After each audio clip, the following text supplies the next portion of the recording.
ఇస్సాకు యాకోబును పిలిచి ముద్దు పెట్టుకుంటున్నప్పుడు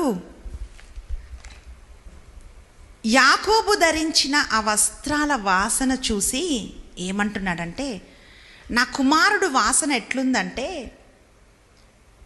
దేవుడు దీవించిన పంటలోంచి వస్తున్న సువాసన వలె ఉంది, ఆకాశమంచు కురియునుగాక అని చెప్పి, అంటే దేవుడు దీవించిన పొలములో ఎలాంటి ఒక సువాసన వస్తుందో అలాంటి ఒక సువాసన నా కుమారుడి దగ్గర నుంచి వస్తుందని ఆ సువాసనని ఆయన పీల్చుకొని కుమారుణ్ణి దీవించాడు.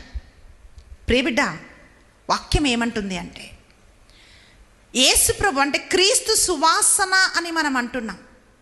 ఎలాగైతే ఇస్సాకు యాకోబును దీవించేటప్పుడు ఆ సువాసన చూసి దీవించాడో, ప్రియబిడ్డ, క్రీస్తుని నువ్వు ధరించుకున్నప్పుడు, క్రీస్తుని నీవు ధరించుకున్నప్పుడు, యాక్చువల్ ఎవరు? యాకోబు మోసగాడు, కానీ ఏశావు వస్త్రాలు వేసుకున్నాడు. ఆ వాసన చూసి తండ్రి దీవించాడు. క్రీస్తును నువ్వు ధరించుకున్నప్పుడు క్రీస్తు ద్వారా నువ్వు దీవించబడతావు. అప్పుడు క్రీస్తుకి సాక్షిగా నువ్వు మారుతావు, క్రీస్తు సువాసనలాగా నువ్వు మారుతావు అని వాక్యం తెలియజేస్తా ఉంది.